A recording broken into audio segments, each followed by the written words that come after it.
Salut, c'est Cathy. Aujourd'hui, je vous parle de la Bible, puis si c'est un document fiable, si on peut s'y fier. Je me sens un peu comme une étudiante qui fait un retour aux études parce que ça fait 4 jours que je me prépare pour cette vidéo-ci, que je me documente. Il y a comme 2 documentaires que j'avais regardés qui parlent de la Bible, comment est-ce qu'on peut s'y fier encore aujourd'hui, malgré qu'elle ait été écrite il y a tellement d'années. Puis je suis retournée écouter ces vidéos-là, ces documentaires-là, puis vraiment le prendre en note comme il faut pour être sûr que je ne vous induis pas en erreur. Les liens vers ces documentaires-là vont être dans la description. Encore une fois, j'ai des notes, fait que je vais peut-être baisser la tête de temps en temps pour regarder, mais encore là, c'est pour être cohérente dans ce que je dis puis que ça se suive. D'habitude, je suis super spontanée, puis je parle, puis ça me vient au fur et à mesure, mais là, vu que c'est comme des informations factuelles vraiment que je veux vous partager, je vais suivre mes notes, en espérant aussi que la vidéo elle soit pas trop longue. Fait que, êtes-vous prêts? On enchaîne. La Bible, elle s'est transmise au début, tu sais, on parle de là plus de 2000 ans, là, avant même que Jésus naisse, l'Ancien Testament. Les histoires de l'Ancien Testament sont toutes avant que Jésus naisse. Ça fait que les histoires, c'est des vraies personnes à des vrais endroits qui ont vécu de vraies histoires. Il y a peut-être Jonas avec le poisson qui me questionne un petit peu, là, mais bon, à part ça, c'est vraiment vérifiable. Les endroits y existent encore. Les gens peuvent aller les visiter.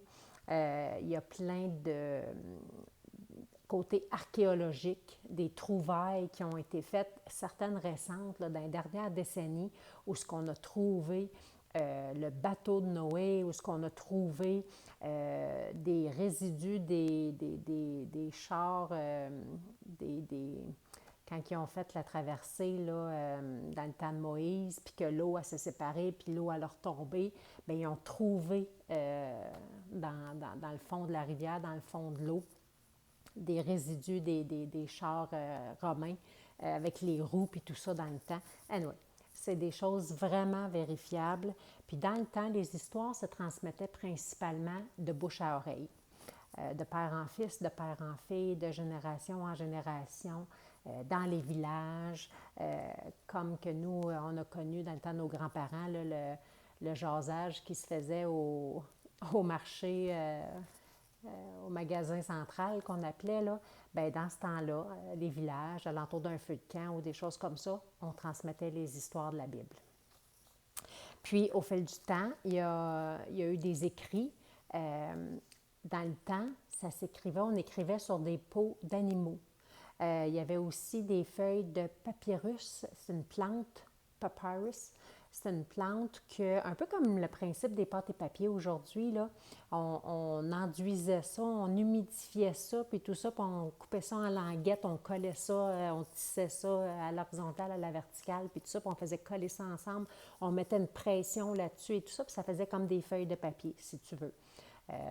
C'est un peu de là peut-être que découlé le concept du papier qu'on a aujourd'hui, mais on écrivait là-dessus aussi, ces genres de feuilles-là. Alors ça, c'était une technique qui était utilisée. Puis, j'ai une anecdote particulière, je vais la raconter à la toute fin, sauf que avant cette vidéo-ci, j'ai fait la selle Bible 101. Grosso modo, la Bible est composée comment? Tu as l'Ancien Testament, le Nouveau Testament, les livres, c'est un ensemble de livres par différents auteurs, tout ça. Puis quand j'ai mis cette vidéo-là en ligne, avant de faire celle-ci, là, quand j'ai donné le titre de l'autre vidéo, il s'est produit vraiment quelque chose de particulier, vraiment, je vous le raconte à la fin. Je garde ça en tête, je le garde en tête, je vous reviens, mais il s'est passé un phénomène, quelque chose de vraiment, là, qui, moi, en tout cas, c'est venu me confirmer que le Seigneur est présent, puis qui m'accompagne dans la démarche que je suis en train de faire là. Une petite prière avant d'aller plus loin. Seigneur, accompagne-moi. Donne-moi tes paroles, que ton Esprit Saint vienne m'accompagner.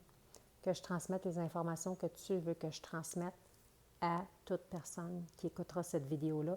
Je prie ceci au nom de ton Fils Jésus. Amen. Ça me fait penser une petite parenthèse que je veux faire. Tu sais, dans la vie, là, ça devient un tourbillon. Il y a des affaires pour nous attirer notre attention à gauche, à droite, de quoi devenir fou, de quoi devenir vraiment distrait puis perdu facilement. L'information abonde tellement, les nouvelles, les réseaux sociaux, puis qu'est-ce qui est fiable, pas fiable, parlant de est-ce que la Bible est un document fiable? Un truc, si je peux vous dire, là, priez, demandez au Seigneur de vous guider. Puis, Cathy, cette vidéo-là, est-ce que c'est fiable? Est-ce que ça vaut la peine que je mette de mon temps à écouter ça? Demandez-le au Seigneur. Quand vous avez une décision à prendre, est-ce que je m'en vais dans cette direction-là ou dans cette direction-là? Est-ce que je côtoie cette personne-là ou non? Seigneur, guide-moi. Il va vous répondre. Je vous le dis, des fois, ça prend du temps, mais il va vous répondre.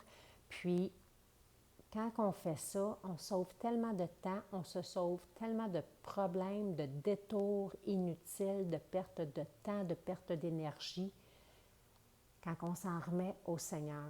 Je voulais mentionner ça. Alors, pour en revenir à la Bible, donc, ça se transmettait bouche à oreille. Il y avait des écrits qui circulaient un petit peu sur des peaux d'animaux, comme j'ai dit tantôt, puis tout ça. Mais en même temps, beaucoup de gens ne savaient pas lire. Alors même s'il y avait un peu de texte par écrit, les gens ne pouvaient pas nécessairement les lire. On les retrouvait dans les synagogues, dans les lieux de culte. Puis, l'autre chose particulière qui se passait à ce moment-là aussi, c'est que depuis toute l'histoire de l'humanité quasiment, quand on parlait de Dieu, qu'on parlait de sa parole, les gens étaient souvent pourchassés, les gens étaient souvent... Ça a toujours été perçu comme une menace, comme si parler de Dieu, parler de sa parole, sa Bible, la Bible, c'est comme si ça dérange. Qu'est-ce qu'il y a tant dans ce livre-là pour que ça provoque ces réactions-là à l'intérieur même des églises. Les pharisiens, dans le temps, quand Jésus est venu au monde, les pharisiens étaient les premiers à s'opposer à ce que Jésus a fait, puis tout ça.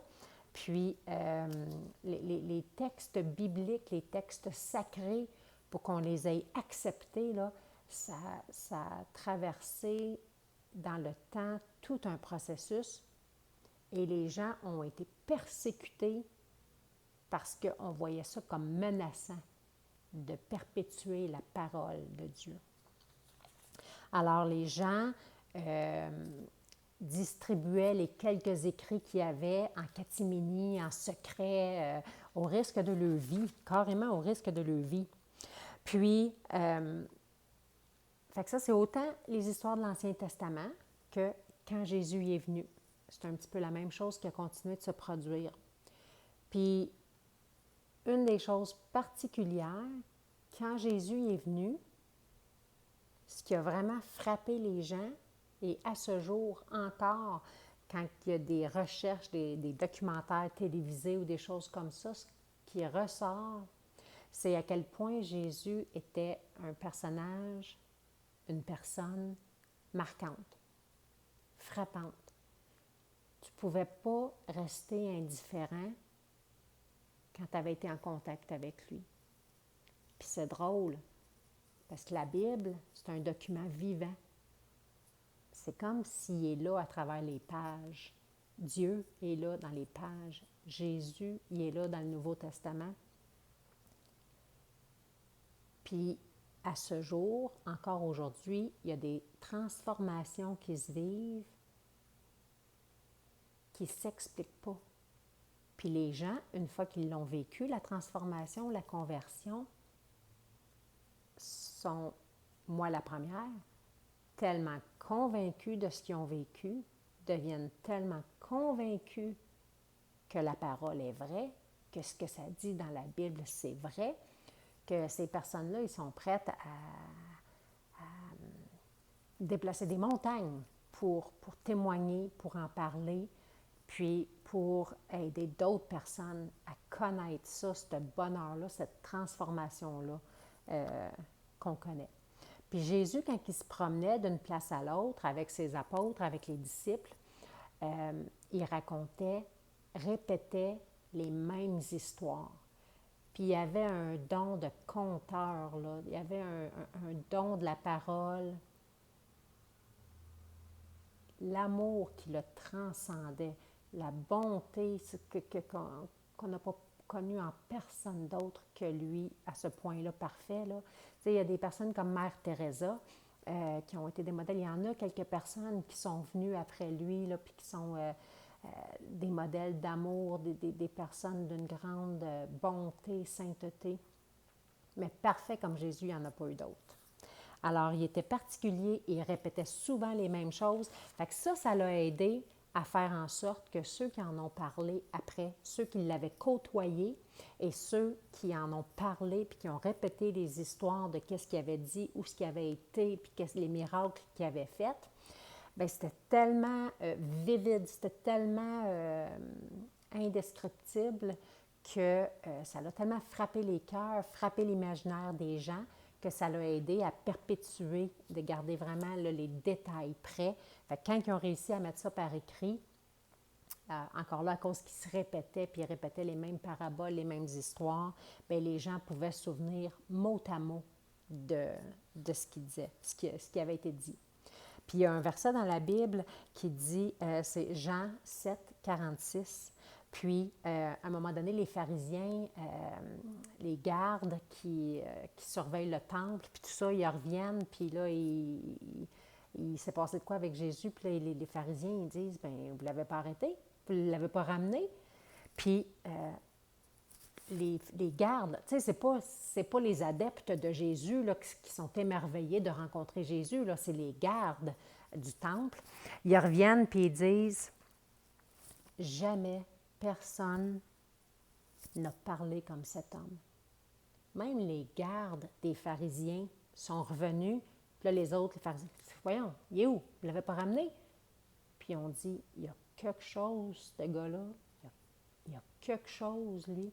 Puis ça, c'est un verset dans la Bible qui témoigne à quel point c'était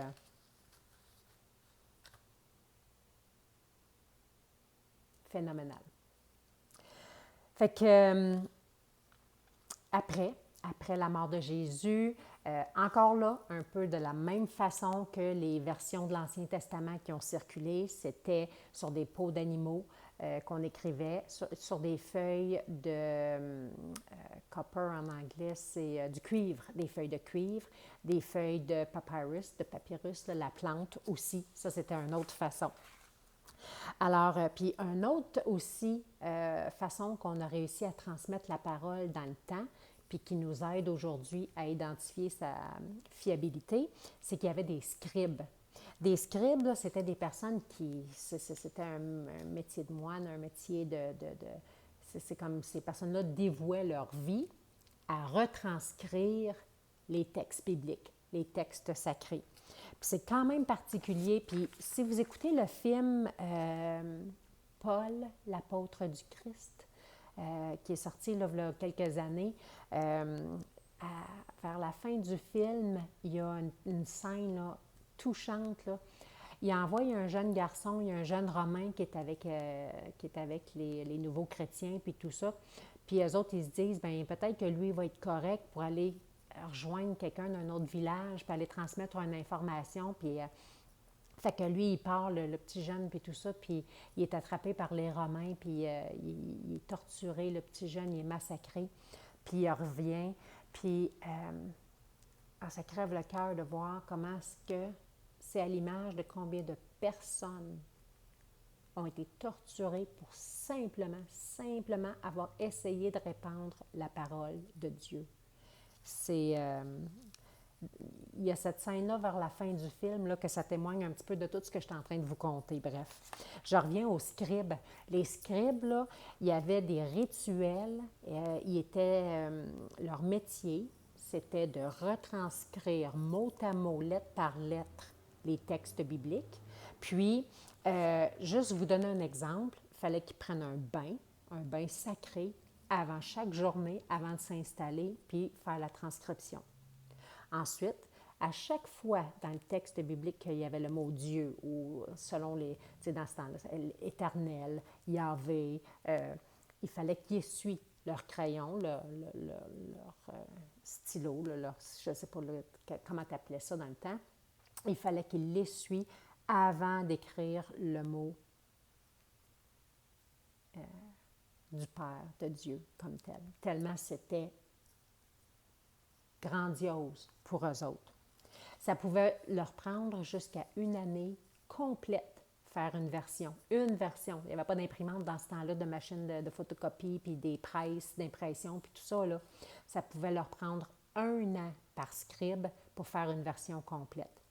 Puis les feuilles de papyrus, je m'excuse si je ne le prononce pas comme il faut, là, mais les feuilles de papyrus, ça pouvait coûter une feuille 2 jours de salaire, juste pour vous dire. Fait que c'était pas tout le monde qui pouvait s'en procurer après. Fait que le message a continué de circuler de bouche à oreille quand même assez longtemps. Puis, les gens, les chrétiens, au début des années après Jésus, ils ont quand même été créatifs parce qu'ils se sont mis à faire des pèlerinages, puis à aller visiter Jérusalem, puis la Terre Sainte. Il y a des sculptures qui ont été faites, des vitrails dans les églises qui ont commencé à voir le jour, qui ont commencé à être construites. Il y a des pièces de théâtre qui étaient organisées. Puis il y a des pièces de théâtre qui pouvaient durer jusqu'à 3 jours, puis se promener, mobiles, de village en village dans ce temps-là. Il y avait la musique aussi, les chants qui ont été inventés avec les paroles de la Bible. Fait que ça, c'était une autre façon de transmettre la parole, la Bible. Puis, il y avait l'architecture, les toiles. Il y a bien des toiles là, qui sont supposément à l'origine de telles scènes qui se seraient produites, des choses comme ça. Fait que ça, c'était d'autres façons créatives de transmettre la Bible d'une certaine façon.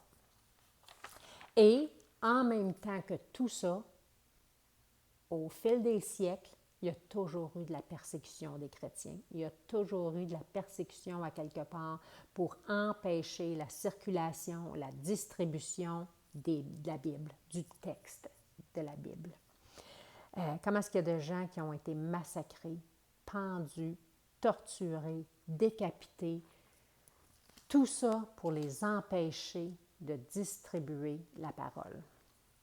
Tu sais, tu te dis, ben voyons donc, qu'est-ce qui peut avoir de si fort, de si puissant dans un livre? Puis autant ce livre-là a été le plus contesté de toute l'histoire de l'humanité, bien autant qu'il est encore aujourd'hui le livre le plus mystérieux et le plus lu au monde. C'est particulier quand même quand tu y penses. On revient à sa fiabilité. Aux alentours des années 300, donc au 4e siècle à peu près, l'Église a commencé à se structurer, à prendre forme, puis à se répandre un peu plus. Puis les Bibles, la Bible a vu le jour en latin. Ça a commencé à être distribué en latin. Puis là, alors que d'origine, vraiment les versions originales de l'Ancien Testament, c'était en hébreu et en araméen, puis le texte original du Nouveau Testament, c'était en grec.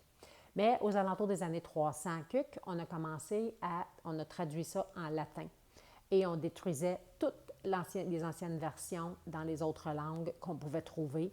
Il y avait des ordres de l'Église de détruire toutes les autres versions. Il y en a, par chance, qui ont réussi à être cachés puis à être conservés, si tu veux, mais on misait de vraiment avoir que les versions en latin. Puis là, bien, il y avait des rumeurs, puis il y avait supposément des modifications qui avaient été faites dans la version en latin. Fait que c'était difficile de savoir parce que de plus en plus, on ne trouvait que les versions en latin. Puis à un moment donné, il s'est passé un phénomène, il y a eu des incidents au niveau historique, au niveau des invasions de pays, puis tout ça. Puis il y a eu entre autres les Turcs qui ont été pourchassés de leur terre, puis qui ont qui se sont réfugiés vers l'Europe. Fait que les Turcs sont arrivés, c'était quand même des personnes bien nanties ou qui avaient une certaine richesse, qui avaient leurs études, leurs documents à eux, leur argent, leurs meubles, des choses comme ça, puis ils avaient leur Bible en grec. Alors là, ça a créé une drôle de situation à l'époque parce qu'on s'est rendu compte qu'effectivement, les versions en latin avaient été changées, avaient plusieurs modifications qui avaient été apportées comparativement au texte d'origine, si on se fiait aux Bibles retrouvées par les Turcs en grec. Alors là, l'Église a été outrée. Ça a créé une tollée, tellement là, que ça vaut la peine de faire une autre vidéo là-dessus, en temps et lieu. C'est incroyable. C'est incroyable comment est-ce qu'on a essayé de nous berner, de vraiment altérer le texte, altérer la parole et en faisant ça, de nous contrôler et de nous faire écrire bien des affaires. Mais ce n'est pas le but d'aujourd'hui. Alors, il y a plein de monde qui se sont levés puis qui ont contesté puis qui ont voulu corriger ça. Puis plein de tentatives qui ont été faites. Puis imaginez-vous, là, on est rendu dans les années 1300 ou des choses comme ça, 1300-1400. Le Canada n'existait pas encore. Tu sais, il est arrivé le Canada est né dans les années 1800. Les États-Unis, eux autres, en 1700, ils n'existaient pas, eux autres non plus, encore. Hey, ça date, là, c'est pas d'hier, là. Ça fait que, mais un petit peu plus récent dans le temps, il s'est produit une situation. Quand tu sais que Dieu existe, là, puis tu sais tout ce qu'il a fait au fil des millénaires, c'est tellement merveilleux. En 1947, OK? Après la Deuxième Guerre mondiale, donc pas longtemps après, c'est récent, ça, là. On ne parle plus de quand Jésus est né ou ben, donc, dans le temps d'Abraham ou Noé, là. On parle de 1947, OK? Et c'est produit quelque chose de vraiment, vraiment merveilleux. Au Qumran, je pense que c'est au Liban, excusez-moi si je me trompe de pays, là, mais c'est à 25 000, 55 km, 25 000, 50-60 km de Jérusalem. Bref, il y avait un jeune berger qui est en train de se promener, puis il perd une de ses brebis. Ça fait que là, il cherche sa brebis perdue, puis c'est drôle parce que c'est une des histoires de la Bible, la brebis perdue, puis aller la chercher, laisser ses 99 autres pour aller chercher la brebis perdue. Puis là, ce jeune berger-là, 12 ans, il se promène pour chercher sa brebis perdue. Puis là, ils ont des grottes là-bas, eux autres, ils ont des cavernes. Puis, fait que là, il lance des roches dans une des cavernes pour voir si sa brebis, elle va sortir de la grotte. Puis il entend casser quelque chose, c'est comme des pots de poterie. Fait que là, curieux, il rentre dans la caverne, puis, croyez-le ou non, il a fait la découverte de des manuscrits dans des pots de poterie.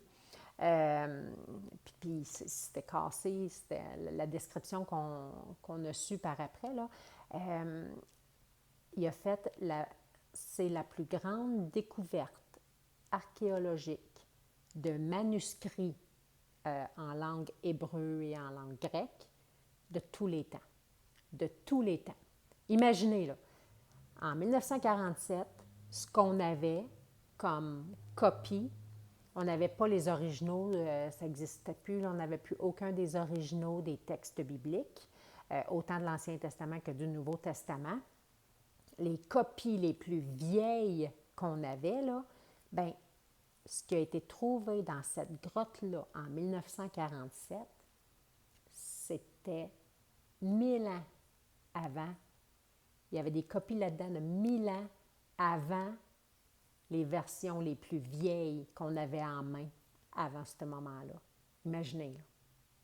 Fait que là, hey, là, on va-tu le savoir si on a les textes corrects ou pas, si le livre est fiable ou pas? Vous imaginez-vous? Petit problème, par contre, c'est que, faire un contexte, là, 70 ans, en 70 après Jésus-Christ, Donc à peu près 40 ans après la mort de Jésus. Il y a eu vraiment là, les Romains ont voulu détruire. Jérusalem a été détruit, puis tout ce qui était des chrétiens, tout ce qui était de leurs documents sacrés, des choses comme ça, je l'ai dit tantôt, là, mais ils ont partout. Puis il y avait, à cet endroit-là, au Qumran, où ce jeune-là, il a découvert ça en 1947, là, bien, en 70, après la naissance de Jésus, le général Titus, je ne sais pas si je le dis comme il faut, avant qu'il devienne empereur de Rome, le général Titus, il a envoyé son armée, il a envoyé ses hommes au Qumran, puis ailleurs, puis détruire partout sur leur passage, tout ce qu'ils trouvaient. Puis, fait que dans ces grottes-là, ça a été saccagé, ça a été brassé, détruit. Puis, tu sais, ils n'ont pas comme pris le temps de tout bien brûler ça, puis tout détruire les preuves, là. Non, ils ont tout saccagé, tout brisé, tout... puis, ils ont tout laissé ça là, comme ça. Fait que, puis imaginez-vous, là, on parle de 70, en 70, après la naissance du Christ. Donc, après ça, là, on parle de des... presque 2000 ans après, pas tout à fait, parce que c'est en 1947, bien, il y a eu des tremblements de terre dans cette région-là du monde. Il y a eu toutes sortes de situations qui se sont produites. Fait que les morceaux en question, les manuscrits que je vous parle, c'est 19 000 morceaux. 19 000 morceaux de rouleaux de textes qui ont été trouvés.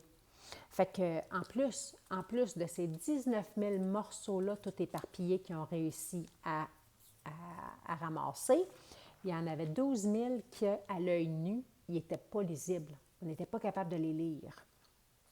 Fait qu'imaginez-vous, là, c'est comme si tu t'en vas à l'épicerie, tu achètes 3 sacs de chips de 3 sortes différentes, mettons des Ruffles, du barbecue, des ordinaires, puis des Doritos. Tu écrases bien comme il faut les 3 sacs, tout écraser les chips, tu mets ça dans un bol, les 3 sortent ensemble, tu mélanges, tu lances le bol dans les airs, puis après ça, tu laisses tout ça tomber partout à terre, tu balayes ça, tout ça dans un tas. Après ça, tu places ça sur des tables et là, tu recomposes, reconditionnes chip par chip, morceau par morceau, jusqu'à temps que tu aies retrouvé toutes les chips ensemble que tu peux et les remettre chacune dans le sac respectif. Ce qui s'est passé après 1947 avec les personnes universitaires qui ont eu à gérer le projet de remettre en bon état, rapatrier les textes de tout ce qui est les manuscrits qui avaient été trouvés. En passant, ça s'appelle les manuscrits de la mer morte. The Dead Sea Scrolls en anglais. Imaginez-vous le travail. Puis au début, en plus, en 1947, il n'y avait pas la technologie de l'infrarouge encore. Ça fait que tous les morceaux qui, à l'œil nu, n'étaient pas lisibles, ils les ont entreposés, archivés, puis pendant 20 ans, ils n'ont pas pu s'en servir. Fait qu'ils rassemblaient le reste du mieux qu'ils pouvaient. Au bout de 20 ans, fin des années 60, la technologie de l'infrarouge est devenue disponible. Puis là, ils ont pu sortir les quelques 12 000 morceaux qui n'avaient même pas pu. Fait que, tu sais, 19 000, 12 000. Fait qu'il y avait juste 7 000 morceaux les 20 premières années qui ont pu utiliser puis essayer de replacer ensemble. Puis là, après ça, ils ont pu, avec l'infrarouge, utiliser le reste des morceaux. Puis ce qui est particulier, c'est qu'ils ont trouvé, en tout et partout, dans tous ces morceaux-là, plus qu'une copie de chacun des livres de l'Ancien Testament et un petit peu des Nouveaux. Ils ont trouvé en tout et partout là, quelques 800 manuscrits, mais il y en avait là-dedans seulement 200 qui étaient des textes bibliques. Fait que de 200 manuscrits, 200 copies des livres de la Bible, tant que tu sais qu'il y a 39 livres dans l'Ancien Testament, bien, il y avait comme genre 19 copies de la Genèse, 17 copies de l'Exode, 36 copies des Psaumes, 30 copies de Deutéronome, 6 copies de Jérémie, 6 copies d'Ézéchiel. Certaines versions étaient complètes, de A à Z. Bien des copies, bien entendu, étaient incomplètes, qui manquaient des petits morceaux et tout ça. Mais il y avait quand même des copies qui étaient complètes, imaginez-vous. Fait que, ils ont trouvé des copies de tous les livres de l'Ancien Testament, à l'exception d'un seul. Il y a un seul livre de l'Ancien Testament qui ont trouvé aucun morceau, puis c'est celui d'Esther. Alors, il y a toutes sortes d'histoires et de théories de pourquoi il n'y avait pas le livre d'Esther dans les manuscrits. À suivre. Fait que c'est ça. Vous imaginez-vous ces manuscrits-là, là? Il y en a qui étaient écrits de plus de 150 ans avant la naissance de Jésus. Fait que ça faisait comme genre 2000 ans que ça avait été écrit. Puis en plus, un autre détail important, les universitaires, les spécialistes qui ont regardé ça, ils ont réussi, pour celles qui étaient sur des peaux d'animaux, à aller vérifier l'ADN de l'animal. Fait que s'il y avait 30 copies, exemple, d'un manuscrit, du livre de Deutéronome, j'ai dit tantôt par exemple, là, bien, ils ont été capables d'aller vérifier pour chaque morceau l'ADN animal, donc être sûr que chaque morceau était bien rapatrié avec la bonne version, la bonne peau rassemblée ensemble et non pas mélangée entre eux. C'est incroyable quand tu penses à ça, vous imaginez-vous? Puis finalement, ça a donné quoi? Avec le temps, les fois qu'on s'est rendu compte qu'il y avait des erreurs dans les retranscriptions, dans les traductions, dans la version en latin que je vous ai dit tantôt, là, bien, en 1947, en 1960, là, les Bibles qu'on avait en main, là, y était-tu vraiment si corrompu que ça, si égaré le message? Croyez-le ou non, il y avait 13 différences, 13 corrections à apporter suite à la trouvaille des manuscrits de la Mère morte. 13, puis c'était même pas des corrections en tant que telles, mais des précisions. Ça venait clarifier le texte encore mieux. Phénoménal, hein, quand tu y penses. Fait que la Bible, est-tu fiable ou n'est pas fiable? La parole aujourd'hui, est-ce qu'elle provient vraiment de son message d'origine? Je vous laisse juger. Faites vos recherches. Les documentaires existent. La documentation, le mot m'échappe, là, mais les informations sont là. Aujourd'hui, avec Internet, Google, là, tu peux faire des recherches à n'en plus finir. Fait que l'information, elle est là. Puis en plus, autre affaire aussi, à savoir si la Bible est un document fiable ou pas, pour l'Ancien Testament, les Juifs fonctionnent avec l'Ancien Testament, les chrétiens qui ont suivi Jésus, qui ont cru en Jésus après sa naissance et sa mort, ont l'Ancien Testament, et les catholiques, qui est une des premières religions qui s'est développée après le début du christianisme, ont aussi l'Ancien Testament. Puis les religions, en général, entre elles, s'entendent peu, s'entendent rarement sur les mêmes choses. Ils ont certaines ressemblances, comme je vous dis, l'Ancien Testament, mais ils ont aussi leurs nuances, leurs différences. Les 3 religions majeures qui ont l'Ancien Testament s'entendent presque unanimement pour l'authenticité du texte de l'Ancien Testament. C'est pas rien, là. Puis pour la partie du Nouveau Testament, à ce moment-là, bien là, c'est les chrétiens et les catholiques qui, eux aussi, pour ce qui est des faits historiques, les validations qui ont été faites, les témoins réels dans le temps, toute la documentation accumulée, bien, sur les 27 livres qu'il y a dans le Nouveau Testament, catholiques et chrétiens de toutes les dénominations s'entendent sur l'authenticité, la véracité du texte biblique. Autre petite chose aussi importante, au fil des ans, au fil du temps, peut-être plus récemment là, dans le temps, il y a eu des causes qui ont été portées devant les tribunaux où ce que, en contestant la Bible dans les écoles, dans les milieux de travail, dans les... Bon, ça a été...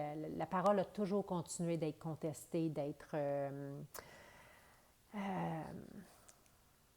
pourchassée d'un certain sens. Il y a eu des causes juridiques importantes qui sont devenues jurisprudence, où ce qu'on a tenté de délégitimer la parole de Dieu, la Bible, la retirer de nos milieux respectifs partout, en général dans la société. Puis il y a des spécialistes, des grands spécialistes, que ce soit dans le domaine de l'histoire, de la géographie, de l'archéologie, puis il y a bien de ces personnes qui étaient athées, donc qui ne croyaient pas en Dieu. Fait qu'il n'y avait aucun intérêt à venir défendre la Bible ou la véracité de la Bible ou des choses comme ça, là. Mais il y a bien des spécialistes, puis il y a des films de fait là-dessus, dont le film God is not dead, Dieu n'est pas mort. Il y a le 1 et le 2, entre autres là-dedans. Puis à la fin du film, dans la narration, à la fin, là, il donne plein de causes qui ont passé en cours, en exemple, où ce que la parole de Dieu a été contestée ou remise en question. Puis ces spécialistes-là que je vous parle, des personnes athées, certaines d'entre elles, certaines étaient croyantes, mais il y en avait qui étaient athées, sont venues dire à quel point, ce qui est un phénomène jamais égalé de toute l'histoire de l'humanité, c'est que quand quelque chose est faux, là, quand quelque chose n'est pas vrai, bien, les personnes vont finir par céder dans le temps à un moment donné, puis la vérité sort. Puis ici, ce qu'il disait, c'est qu'avant même Jésus, puis depuis le temps de Jésus, depuis le nombre d'années jusqu'à aujourd'hui, qu'il y a eu autant de personnes qui témoignent de la même chose, soit ceux dans le temps qui étaient là, qui ont vu, qui ont vécu les situations réelles, et ceux qui en ont témoigné par la suite, qui ont continué de raconter, à quel point c'était identique, les souvenirs, les mots, ce que c'était les paroles exactes. Puis, les personnes qui se sont converties par la suite, puis qu'ils ont eu des révélations à cause de la Bible, qui ont vécu des transformations inexplicables, des miracles dans leur vie. Puis là, il disait, ces personnes-là témoignaient que dans un si grand laps de temps, qu'il y ait autant de personnes qui témoignent toujours de la même chose, avec une conviction si profonde, avec une ardeur, une détermination à un point d'être prêt à en perdre notre vie, que il y a tellement de personnes qui ont été tuées pour avoir maintenu leur conviction. Alors, il disait que ces personnes-là ont affirmé qu'avoir autant de personnes comme ça qui ont été prêtes à mourir pour leur foi, plutôt que de renoncer et d'être, de trahir la parole ou de dire quelque chose contre la parole, les textes bibliques, il disait que c'était quelque chose qui jamais à ce jour, il n'y a rien de comparable. Puis il n'y a pas personne qui a été capable encore à ce jour de défaire la parole. Puis c'est drôle parce que ça le dit dans la Bible, Jean 1:1. Là, je n'ai peut-être pas mot à mot, là, mais au début était la parole était Dieu et Dieu était la parole. Ça dit aussi, Jean 10:35, l'Écriture ne peut pas être annulée. L'Écriture étant la parole. Dans Matthieu 24:35, mes paroles ne disparaîtront pas. Dieu, il dit, jamais que ma parole elle va partir. Jamais ma parole elle va être anéantie. Jamais. Puis, on l'a vu dans l'histoire, au fil du temps, au fil des ans, bien, malheur à ceux qui s'y attaquent. Il y a des sociétés complètes, il y a des empires au complet qui sont disparus, qui ont été vaincus parce qu'ils s'acharnaient contre la parole. Des églises, des organisations qui ont pourchassé les peuples, tout ça pour essayer de garder leur pouvoir, puis faire disparaître la parole. Puis la parole est encore là aujourd'hui.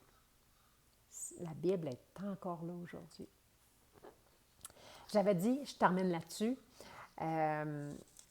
j'avais dit que j'avais une anecdote particulière, puis je vous le dis, ça en donne la chair de poule. Quand j'ai préparé la première vidéo, celle avant celle-ci, j'ai appelé ça la Bible 101, où ce que j'explique grosso modo le livre en tant que tel. Puis après ça, là, cette vidéo-ci, elle est, est-ce qu'on peut s'y fier? Est-ce que le texte est équivalent ou vraiment identique à son texte d'origine? Quand j'ai nommé mon autre vidéo avant de la mettre en ligne, j'ai voulu l'appeler Bible 101, livre indescriptible. Tu sais, ça ne se décrit pas, la Bible. C'est indescriptible. Fait que je l'ai nommé comme ça. Je l'ai mis en ligne, je l'ai partagé. Puis après ça, là, je ne sais pas combien de temps après, là, dans la même journée, mais quelques heures après, je ne sais plus, je suis retournée voir, tu sais, es-tu bel et bien en ligne? Il commence à avoir des vues? Les gens peuvent la visionner comme il faut, ma vidéo, puis tout ça. Puis là, ça m'a frappée parce que, je check le titre, puis vous irez voir, là, le titre, c'est Bible 101. Puis là, je ne sais pas si j'ai marqué livre, mais c'est pas marqué livre indescriptible, c'est marqué livre indestructible. Puis là, je suis comme, c'est pas ça que j'ai écrit. C'est pas ça que j'ai écrit. Je suis sûre de ce que j'ai écrit. J'ai voulu marquer indescriptible. Puis là, tu sais, vous allez me dire, bon, le correcteur automatique, Cathy, tu n'as pas remarqué tout simplement, puis c'est le mot indestructible qui s'est écrit au lieu de indescriptible. Puis oui, ça se peut bien que ça soit le correcteur, puis j'ai juste pas remarqué, là. Mais je vous le dis, j'avais pas cette intention-là de mettre le mot indestructible. Mon intention était vraiment, tu sais, de mettre à quel point que ça ne se décrit pas comment c'est merveilleux la Bible. C'était ça mon idée, c'était ça ce que j'avais en tête. Puis là, je vois le titre qui est là, la Bible 101, livre indestructible. Puis là, je suis comme, oh! En tout cas, excusez, là, moi, je vois ça comme une preuve que le Seigneur, il est là. Puis, il voulait mettre le clou sur le morceau, puis vraiment venir renforcer ou donner un appui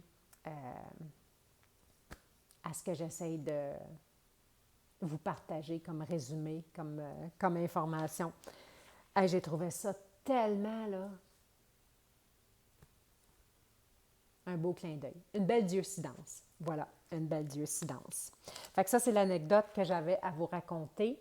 C'est définitivement ma vidéo la plus longue à date, mais